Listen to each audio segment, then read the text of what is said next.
and excited to get back on the floor and competing for a championship and trying to get better as a team.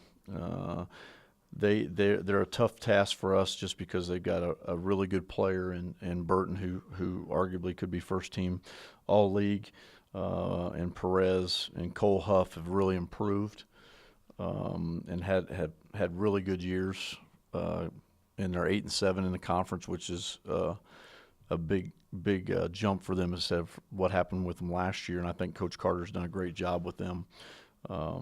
And it'll be a tough game for us. I think with having the A.J. West join them late has helped them, and Jerry Evans is a good player, and they got a pretty good bench. So it's going to be a good challenge for us, like where we are right now as far as, competing for a championship and doing the things that we need to do to get better. And, it'll be another opportunity for us to get better and improve as a team. So I think our guys are looking forward to it.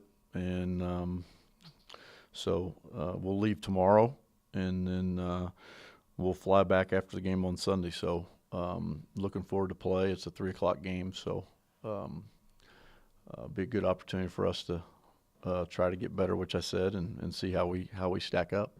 Coach, you concerned about what does Burton and Huff do that really concerns you? Well, Burton can do a lot of things. I mean, he can score it. He's like second in conference in scoring. He runs their team. So we just can't let them get in transition, and specifically him. And one thing that we have to do is continue to take good shots and move the ball and get opportunities where we can limit their transition baskets. Huff is just he's really improved. He's a kid that committed to San Diego State out of high school and got hurt his knee, and has really had an excellent year. He can do a lot of things. He can shoot it from beyond the arc.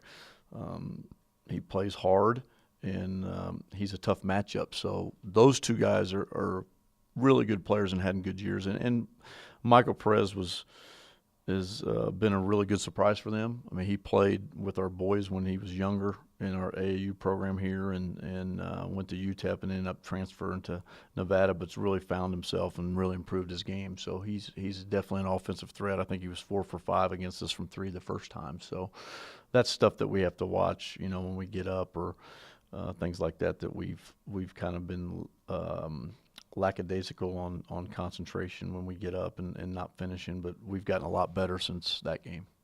How does the game plan change, whenever you face a team a second time? I don't think it changed. I think it just makes it a little bit easier, trying to prepare and what they do and the things they do. We'll spend a lot of time, trying to guard what they try to get to and try to take that away. And then we got to work. If you watched our game the other day, I'm sure they're going to zone us a lot. We got to work on that today and tomorrow and get better with that, because I think people are zone us. And then we'll work a little bit on post trapping and trying to move the ball. So there's little things that we'll tweak and little things where I'll put our guys in different situations that we didn't the first time. But it's a lot easier playing them this late in the year. When you usually played them once already, so that helps. Unlike when we played San Diego State, we hadn't played them yet, so it's a little bit different how you prepare. The first go round, you mentioned the post trapping you guys will work on. First go round, they didn't do much trapping, or is it with the game cam and now it's had that first game? Are you guys kind of preventative measures assuming they'll trap more this time? Well, I'm doing it not only for this game, I'm doing it to make my team better. I think that we're going to see that coming up, either with, we got 3 games left. We could see it in the next 3 games, or we can see it in the tournament, or in the Mountain West tournament. So I'm just trying to prepare our guys and have everybody on the same page, which is big. And that's just trying to improve our team. But, they scored 53 points in the first game, I think, or was it more than that? Was it 53? 29 and 24, 53. So, you got to think that they're going to make some adjustment. So I'm just trying to not crystal ball it, but just trying to, what could they do to us? So I'm just trying to get our guys ready. And along those lines, you said you're still kind of preparing for other teams. I mean, this late in the year. I don't know about, and I might have said that wrong. I'm not saying I'm preparing for other teams. Let me rephrase that. Maybe I'm preparing for situations that we could see going forward.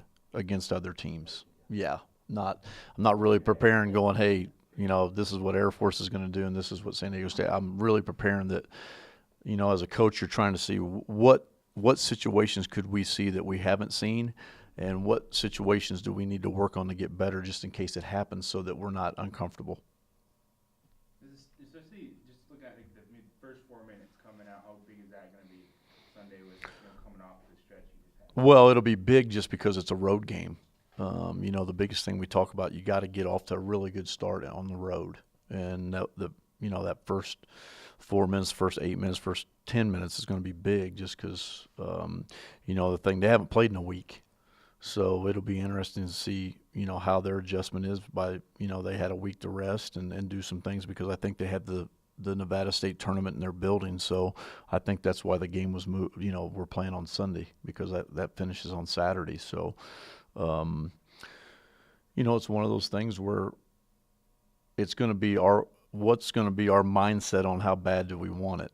Are we going to impose our will on them and we're playing for a bigger stake, or are we going to come out and not play well? But it's going to all be on the start.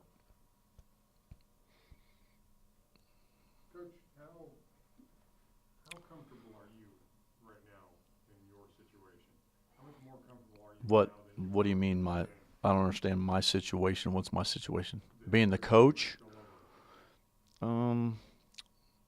I've been always pretty comfortable because I've been involved with it for so long.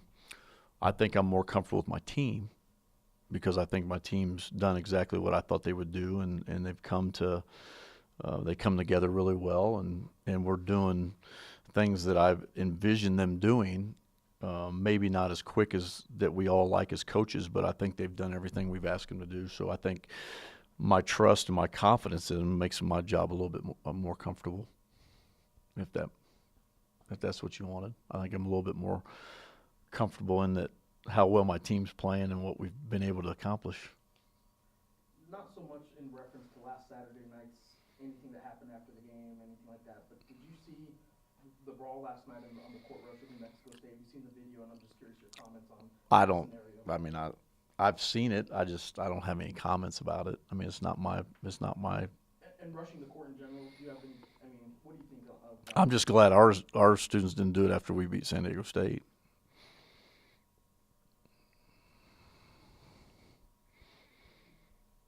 Anything else? Sean's toe still kind of. He's better. It's getting better. Yeah, he's better. He actually is a lot better.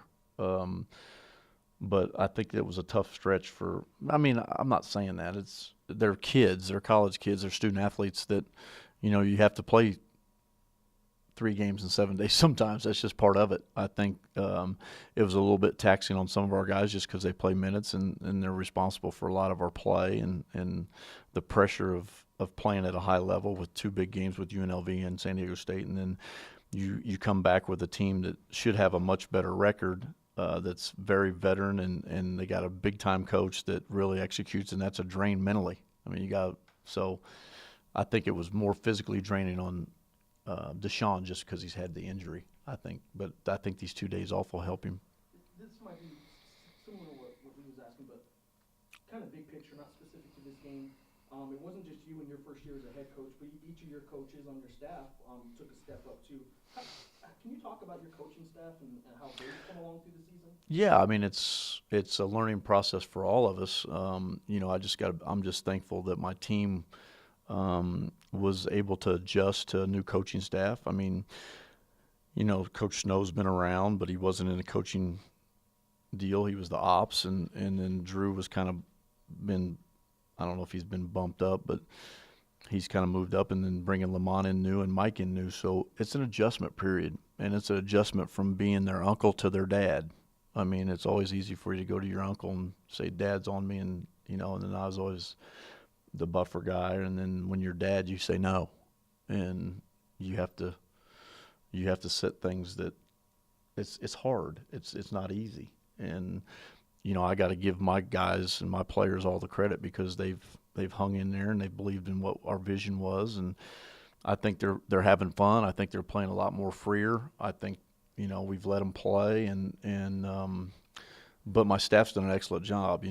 I think Lamont's helped me a lot with the defense just because I don't have time to do it all, and I do all the offense. And we spend a lot of time trying to figure out how to guard people, and he's given me a sounding board and given me ideas that have helped us. And then, Craig and Drew are just young guys, so it's been a good experience for them because it's like I told Snow the other day. I go, your first year coaching, your team's 22-5. It's a pretty good deal. I mean, then he looks at me and says, "Well, it's your first head coaching job. You're 22-5," and I said, "Yeah," but it's been a process. It's been a process, and it's been a good process. Now it hasn't been all, and Frank's been there. It's been bumpy roads in a good way, and that's just part of learning and trying to get better. But I think that's the biggest thing with my staff. They've worked their butt off, and they've tried to get better just like our team has. Is like I try to get better. I try to pick coaches' brains, and I've made calls and trying to talk to people about preparing your team late in the year. And I've been around it, and you just try to pick things up, and then you're doing pretty well when they don't want to help you. And obviously you wouldn't have hired any of them if there wasn't some trust there, but is there an evolution of that trust through the season when they are first-year guys? Well, I think it's just, are they going to do the work, which they do, and are they going to do what they're supposed to do and be responsible and understand how serious it is? And they've done that, and all that stuff grows as the season goes on and gets better. But I'm not going to sit here and say that I didn't have concerns about it, but we were just trying to keep as much continuity as we can, and it's paid off. And we just got to keep trying to get better, not only as a team, but as a staff and myself, and we continue to do that.